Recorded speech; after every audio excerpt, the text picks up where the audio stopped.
Since this nation was founded under God, more than 200 years ago, we have been the bastion of freedom, the light that keeps the free world aglow.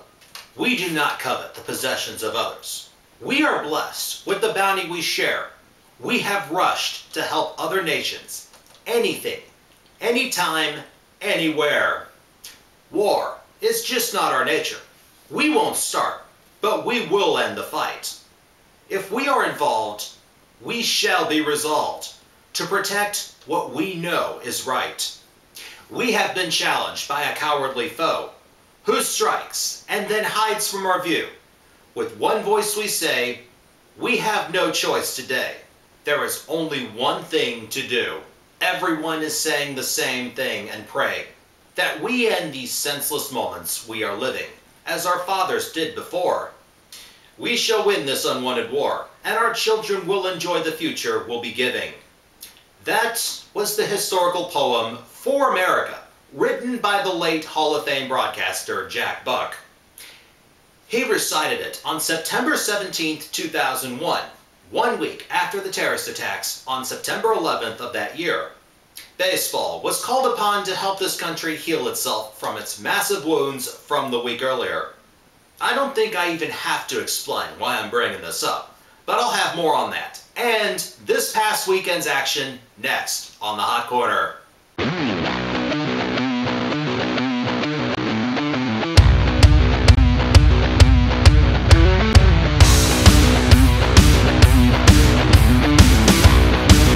Cards take 2 out of 3 from the Braves, winning their 6th series in a row. I'll keep this part brief. Friday night, they win 5-3 in 11 innings, in which turned out to be a pitcher's duel. Chris Carpenter goes 7 innings, giving up 3 runs on 10 hits, striking out 2. Only blemishes on the night, a solo home run by Jason Hayward to get the Braves on the board first. Dan Uggla doubles in Chipper Jones to give them a 2-0 lead. Cards tied up in the 4th, when Yadier Molina flies out to score Albert Pujols. Then, Daniel Descalso drives in National League Player of the Week, Lance Berkman.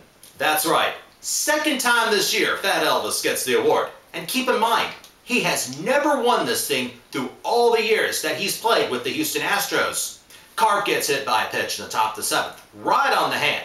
He stays in, but might not have been a good idea. Nate McLaughlin leads off the bottom of the inning with a solo home run, and we're down 3-2. Descalso, he flies out in the top of the 9th with 2 on. That scores pinch runner Tyler Green, and that guarantees us all free baseball.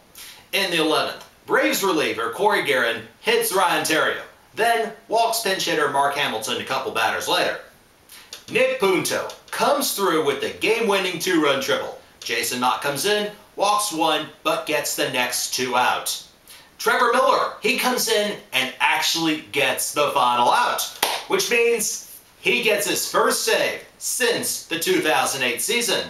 Meanwhile, since the Cardinals waited to get their runs late in the game, Carp gets another no decision. Eduardo Sanchez, on the other hand, he gets his first Major League win, being the pitcher on record when Puno got his hit. On Saturday afternoon, Cards win again 3-2. Jake Westbrook was impressive once again, even though he had no decision in this one. His only mistake was in the 5th inning. Shortstop Tyler Green bobbles the ground ball by Alex Gonzalez. Nate McLaughlin walks, and Martin Prado doubles both of them in for the 2-0 lead. David Freese doubles in both Descalso and Green to tie it up in the 8th inning. Then, Gerald Laird, he triples in Matt Holliday in the 9th, and Fernando Salas slams the door for the win. Then yesterday, they virtually give away yet another one, losing the finale 6-5. Top of the 1st, Matt Holliday doubles in both Punto and Rasmus for the 2-0 lead, who in turn gets doubled in by Berkman for a 3-0 lead. Punto leaves the game in the 3rd as a precautionary measure, as he leaves with a sore left hamstring. Albert Pujols drives in pitcher Jaime Garcia in the 5th to give us the 4-0 lead. Bottom of the inning, the Braves begin their comeback with a 2-run homer by Alex Gonzalez, followed by an RBI single by Brandon Hicks. Our lead is now 1. 6th inning, David Freese is hit by a pitch, which breaks his hand. He's on the disabled list for 15 days, but they're saying it's going to be 4 to 6 weeks. And that's if he doesn't need surgery. In the bottom of the 7th, Dan Uggla doubles to lead off the inning, then scores on a fielding error by Pujols to tie it up. Prado drives in the go-ahead run by Joe Mather, and all of a sudden, we're losing. We come back in the 8th, as Molina flies out and scores Holiday. And this is starting to get real old. With all of your options, why do you continue to put that piece of garbage, Ryan Franklin, in there for tight games? Good news. He gets the Braves out in order to the bottom of the 8th. And with that, you would think Tony La Russa would quit while he's ahead. But La Genius leaves him out there for the 9th. And in turn, Gonzalez gets on thanks to a throwing error by Terrio. Mather bunts him over to second. McLeod walks, and Brooks Conrad singles in the winning run. Granted, we did take 2 out of 3, but with this being the 7th game we should have won and gave it away, this is going to come back to haunt us late in the season. Last season, the Cards finished 5 games out. Could have made the playoffs if La Russa didn't try to over-strategize all the time like he does on the regular basis. Hey, I'm just saying. The Cards return home and play the Florida Marlins for 4 games, starting tonight. Another change in the lineup, Alan Craig is coming off the 15-day disabled list to replace David Freese, who's just going on. Now, as for the beginning of the show, that huge night and the poem written in red by Jack Buck. That was almost 10 years ago.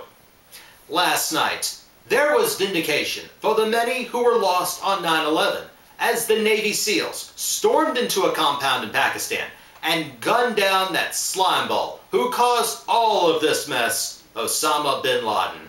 And today, I want to salute and thank all the brave men and women who have made the ultimate sacrifice over the past 10 years, and those who are currently serving in the armed forces. All of you have played a part in the events that happened last evening, and also putting yourselves in danger every day, ensuring that no matter how bad things seem, we still live on the greatest country on earth. To the troops, thank you for everything you've done for us. Go Cards, and God bless America.